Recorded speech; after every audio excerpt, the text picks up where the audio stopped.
എൻ്റെ എല്ലാ പ്രിയ കൂട്ടുകാർക്കും സുഖം തന്നെയെന്ന് കരുതുന്നു. അങ്ങനെ ആവട്ടെ. ഈ കൂട്ടിനായി ഗോതമ്പ് പൊടിയും മൈദമാവും തുല്യ അളവിലാണ് എടുത്തിട്ടുള്ളത്. കാരണം നൂൽപ്പൊറോട്ടയും പൂരി ഉണ്ടാക്കണമല്ലോ. പൂരി മാത്രമാണെങ്കിൽ ഗോതമ്പ് പൊടി മാത്രം കേട്ടോ ഞാൻ എടുക്കാറ്.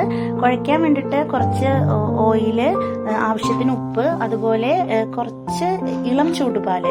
പാലിന് പകരം മുട്ടയോ പഞ്ചസാരയോ ചേർക്കാം, നിങ്ങളുടെ ഇഷ്ടം.